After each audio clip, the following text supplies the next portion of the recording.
Hello and welcome to EDU 10004. Welcome to our unit. We're in week 1 and we've got lots of interesting content to get into. Our first assignment isn't due till week 4, but I thought it might be helpful for you to get this information early on. I know everyone's incredibly busy, so I'm just sharing this with you now so you can understand how to access the assignment, all the details and all the supports that we're going to give you in the ELA team. So I'm sharing my screen with you today so I can talk you through how to find everything that you'll need. So you can see that I've gone into my dashboard and I found our unit.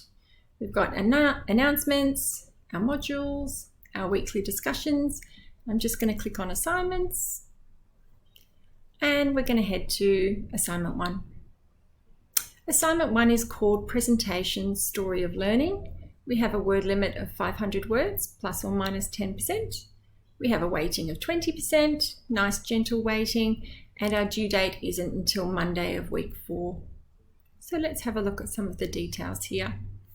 Our assignment overview tells us the purpose of this assignment is to reflect on who you are as a learner and what you think about how your life experiences and people in your life have supported or not supported the teaching and learning process.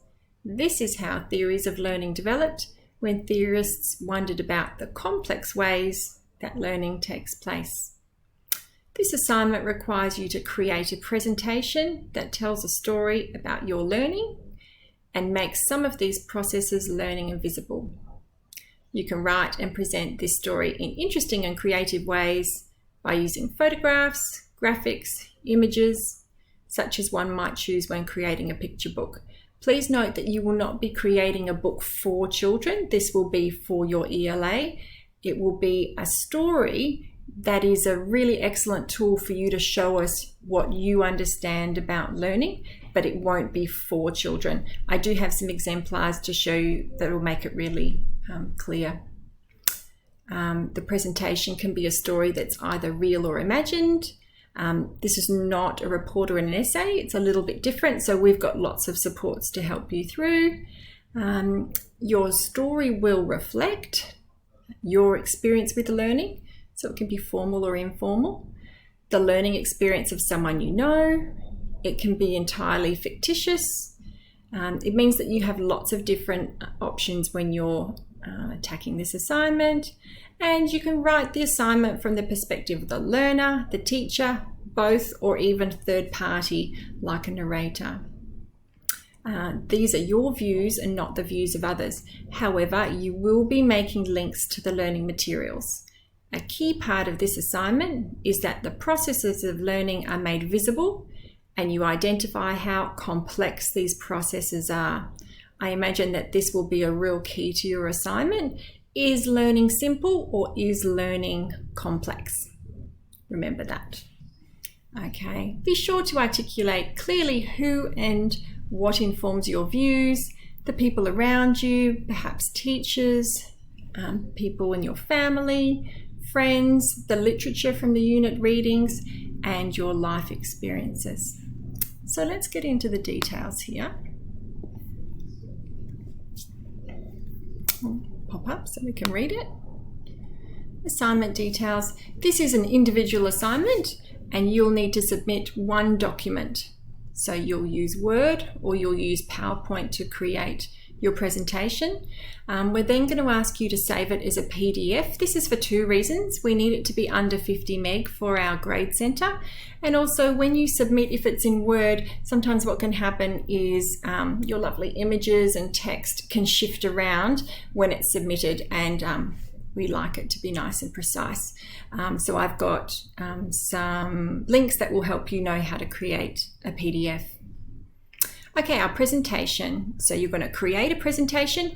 You won't be sitting in front of a webcam like I am and actually presenting it. You will just be presenting the document. You're going to include a visual metaphor.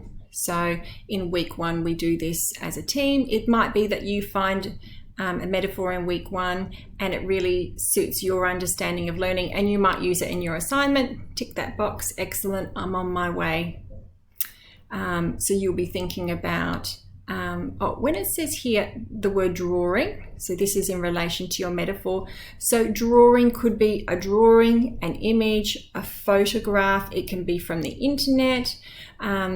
Just make sure it comes from an appropriate source. So we really don't want to see images of your children, so they need to be de-identified.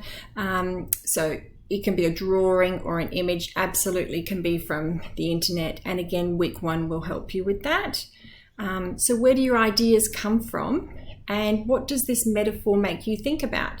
Has it changed your ideas already about what you know about learning? You're going to develop a story that depicts your understanding and experience of learning and what is meant by learning theories. You do not need to use a particular learning theory, although you can if you choose, but rather you need to show your understanding of what theories are and their purpose in learning, and therefore how they link to the practice of teaching.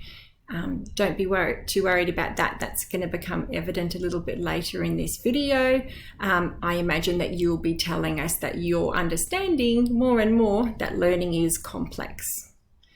Number 4, make sure your story highlights the links between learning and experience. It explains and illustrates how learning is complex. You're going to illustrate your story with professional images or graphic features. So these will help you communicate your ideas, and you'll reference them. And you'll write in first person when speaking about your own ideas, values, and experiences. And you'll include a reference list. So that's for the research that you link in with. So it might be your own research or from our learning materials, and also any images that you use. And our essential readings will be really helpful here. So weeks 1 to 4, specifically weeks 1 to 3 will help you a lot. And let's go down a little bit here. Just going to have a quick look at the assignment criteria. Have a little think, computer. Okay, we have 4 criteria. So our criteria are presentation skills, personal learning, complexities of learning, and academic skills. So our ELA team, for every assignment, each teaching period, take a range of samples, and we complete a moderation process, and all ELAs will grade according to this document. I really recommend that you make use of the criteria in every assignment that you work on. I like to work with pen and paper, so for me, I like to print this off and I highlight things and make sure I've identified everything that needs to be in there, because these descriptors will determine your grade. So for instance, down here I've said, oh, look, I can see it says your learning metaphor is included in discussions. Oh, I'm going to go back. If I highlighted that in my assignment, yes, I've done that. No, I haven't. So please use this document thoroughly, because it will be your very best friend. And you can see we move all the way up through our descriptors in our complexity for our gradings. Okay, so we'll go into that more in our live Collaborate session. So I just wanted to show you, I've created another document that will help you. I know a lot of you are new to study, or you're early on in your studies. And so this is a tool that we use in this unit, and it's called a Padlet. So this has its own link, and you can access this at any time of the web.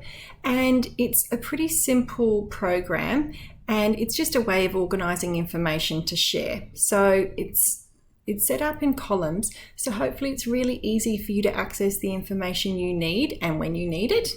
So this is our student Padlet for A1, and I've said start here, and I've said what is a flipped Collaborate. So a flipped Collaborate is a recording that gives you the beginning parts of information, so it gives you a good understanding of the start of an assignment, and then this is what you'll watch before you attend the live session. So congratulations, you're watching the Flipped Collaborate for A1, and I'll pop the link in here for you. You can see, you just can scroll down and see.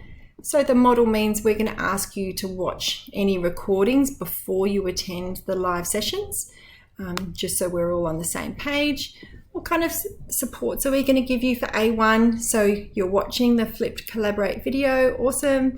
We're going to have a live brainstorming session in week 1. So I've popped the slides just down here so you can see what we're going to be discussing. And the ELA team will join you for that.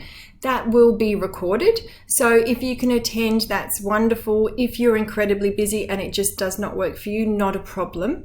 When the session finishes, it takes a few hours to calibrate, but then I pop the recordings on here, and we also take screenshots of any brainstorming that's been shared, and those will be uploaded here as well soon after the session. So if you can't make it, that's okay. It's also really helpful because maybe you're partway through the assignment, oh, I'm a bit stuck here. You can go back through a recording and pause it where you need to and use it as a bit of a resource like that. So we've got our Flipped Collaborate, our Brainstorm Collaborate, and then just for those tiny niggly questions right in the last minute before you submit, oh, I've approached it this way and I think I've answered it that way. I hope that's correct.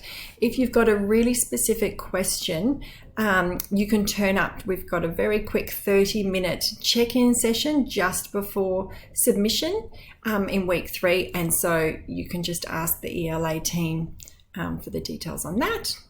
And then this is where I'll pop the links. So you can come into this Padlet and just click on the links. They'll take you straight to the live sessions. They'll also take you straight to the recordings. This is our brainstorm slides. So they're there. Some people like to print them out and have them next to them while they're in a live session. Then here, support for choosing a topic. So got lots of information here. What is the task? So what are we asking you to do? So you can just click on these and they open. So you're going to think about your views on learning. You're going to decide on a narrative, a real or an imagined one, and you're going to link it to academic sources. A plan of attack. Where do I begin? Okay, so you're going to make connections in your readings and make notes. You're going to choose a learning experience, and you're going to connect them to some of the readings that we have. You're going to add some research and write your narrative. So just go through this process. These are some tips and tricks to help you along the way. They've all been created according to the assignment details. So they are just supports for you. And what could you write about? So this is often a stumbling block. People are like, I really want to get into this, but where do I start?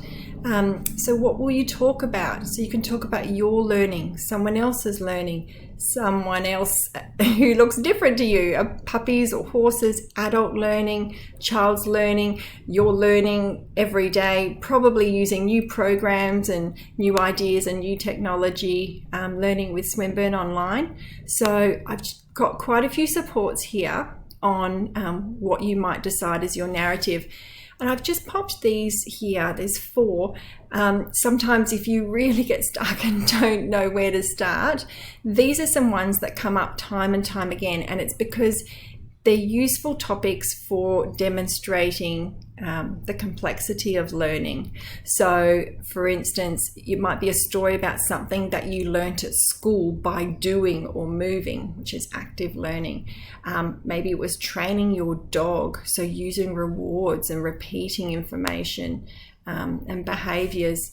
It might be that someone helped you do something and walked you along, like stepped you along the process. It's a bit like what I'm doing right now for you guys, trying to walk you through and support your learning along the way. Swimming lessons, all of these sort of things. So if you're really stuck, you can head to one of those. How many learning experiences should I include? We really recommend that you stick to 1 there. And I'm just going to head over here, how to write the assignment. There's lots of links in there, but I think this is going to make everyone really, really happy. Down here we have 3 exemplars. So these are just one way to approach the assignment. It doesn't mean that yours has to look like this. Sometimes it's just helpful for you to see how other people have approached the assignment. So click on there, you can look all the way through them. Just remember that you can't use them in any way at all. And then over here, I've got a couple more things to help, how to research, how to create a PDF, and all our frequently asked questions. So all the best, everyone. If you've got any questions, just be sure to talk to your ELA and they'll be happy